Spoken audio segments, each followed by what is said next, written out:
Hello beautiful people, my name is Zach Dowdy and today we're talking about conquering your fear on skating big transition. It's a common question I get quite a lot down in the comment section. I do a lot of videos on specific tricks on how to skate transition, but in this video we're going to be talking just general kind of psychological things of how to conquer those fears and also some more subjective physical things of how to conquer those fears and just learn tricks and get more confidence in skating big transition. Is a very scary thing, and a common misconception of general people is that when you see somebody skating transition that's really good or really stylish is that they're not scared. They are scared. That is the first thing. I remember hearing this long time ago. I was really young by Adrian Domain, Bones Brigade member, was on a session when I was really young. He mentioned this to my dad and that always stuck with me. No matter how good something is or somebody is at skateboarding, doesn't mean that they're not scared. So we're gonna jump into it. We're here at Soleil, California, Central California, at the skate park with one of my good friends, Big Al, who also shreds transition. So we'll get some of his thoughts as well. Let's jump into it.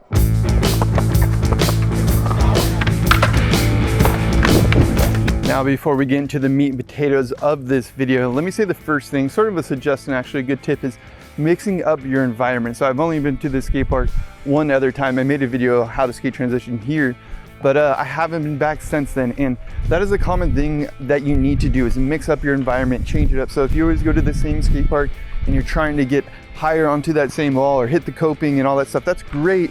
But mixing up your environment is gonna allow you to actually go back to that same skate park that you commonly skate and skate it a lot better, believe it or not. So just mixing up, whether it is even a smaller skate park, going to the smaller skate park more often and then going to the bigger skate park sounds counterintuitive, but it will help you.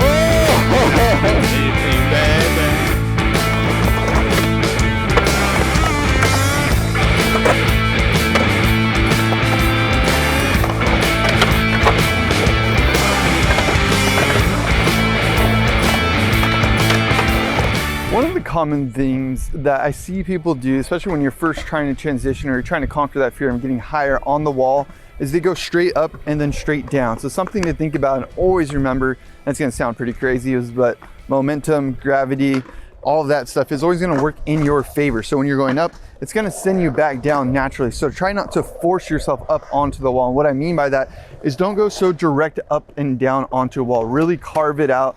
It's gonna allow you to get more confidence and kind of conquer that fear. Because the thing is, when you're doing straight up and down and kick turn, you're actually having to get inverted because you're turning so sharp. When you're pointing and you're carving a lot longer onto the wall, you have more of a gradual up into the lip. And that is a common thing. People get scared of the lip, right? It's like scared to grind it, scared to hit it in any sort of way. The lip is like the end all be all, but you don't have to think about it. You can think of the lip actually being a turning around mechanism. It's a point that's just gonna pivot you back into the ramp. So it's like you're just hitting the top of the mountain and then you're gonna go down the other side. It doesn't have to be a lift off motion. And the reason that I say that is because like the more that you go on the side with the coping and then eventually hit the coping, you're able to see it versus just like trying to huck it up on there and then churn and come down. For example, is this super steep cork pipe. If you just went straight up and down, you're actually getting more edge on your truck. So you have to actually pivot more. There's more hang up factor when you're going straight up like this, churning and then going down. Where if you're carving, there's less hang up factor and there's less wrist factor because you're just going out of side. You're kind of hitting the very top and then going out the side again. The point being, there's less of this dangle motion and you're more just riding along the side of the transition to hit the lip. Now this might be a really obvious tip, but a suggestion that I want to put in any video where it's talking about progression and your fear and things like that is learning how to fall, learning how to bail. Whether that means learning how to knee slide, butt slide. I made a whole video on how to bail, so you can check that out if you're interested more into this topic. But learning how to fall is really going to help with your fear and your confidence, because you're not just going to think, oh, this is going to be the worst case scenario ever. You kind of plan for that worst case scenario so that you can build more confidence when you're trying the trick.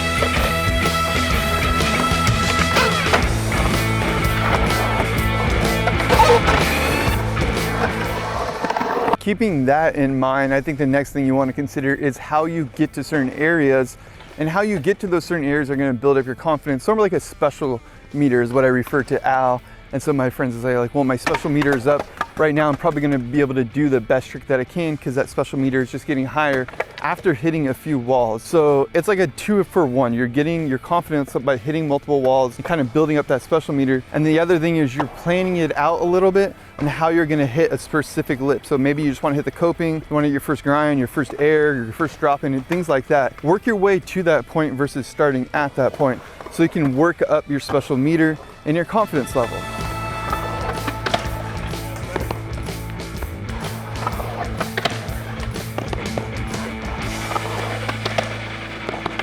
Recently I made a video about a 30-minute slappy grind challenge, and the whole idea with this is I've been trying to learn more slappy tricks and new slappy grind tricks. So I set a 30-minute window, and I'll leave a link up here above. You can check this video out. But the point that I'm getting at is that I can only do tricks that I knew once. Once I landed a trick that I knew how to do one time, I had to move on to the next trick. So I quickly ran out of tricks. That's the point that I'm getting at. And then I eventually just had to try new tricks, and creating that little bit of window really did help me. It kind of got me out of my comfort zone. So that's the next thing I wanted to get out, is break that comfort zone. The comfort zone is gonna kill any sort of new progression or tricks or anything like that. So killing that comfort zone can be really challenging. And that's one tip that I have, is giving yourself a little bit of a 30-minute challenge, meaning you try the tricks that you do know, you land them once and you have to move on, and then maybe try a combination of those tricks. And if all you know how to do is backside kick turn, then that might be backside kick turn with the nose grab. So it's just adding that little bit of more incentive on there. Doesn't need to be a super hard trick, but it's just getting you out of that regiment that you're normally in.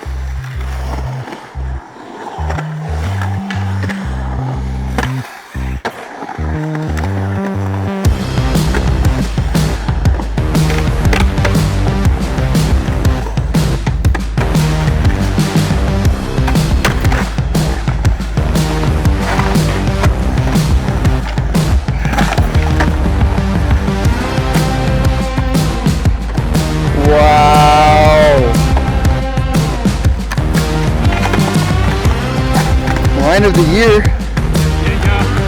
Wow. Whew. Now, if you stay at any skate park long enough, you're gonna see someone sort of tilt their board over the edge, like they're gonna drop in, get really nervous, and then pull back, and that might be you. It's a common thing. It was me when I was younger. Basically what I'm getting at is like having that board in drop in position and looking down, over time, it's just getting harder and it's getting even worse. More fear is built up over that time. So the point that I'm getting at is like trying not to put yourself into that position of just getting more fear and getting more scary. So like either you try the trick or you don't try the trick. And there is a little bit of a gray area. Sometimes you have to kind of figure that out, and that's what I'm going over and kind of talking about. But the point is like keeping your board over that position, like you're about to drop in, is getting harder every second. If you can just get your board over there and drop in, you're better. And what I mean by that is like even putting your board up, realizing that you're not going to drop in, putting it back on the deck and getting it back up. You're better off going and putting your board down and back up, board back down, and having the confidence to go try the trick than just having your board on the deck and trying to psych yourself out. Because the chances are you're going to psych yourself out. You're not really thinking about it, what it is that you need to do. And that's very important, that every trick has intention. Your feet need to be in the right place. Your body needs to be in the right place. There's a lot of logistics and functionality to these tricks, but if you're not in the right headspace, you're not going to realize that, and you're just going to force yourself to do something that could end up not, very good. So I think the idea here is to understand it before you actually do go for it.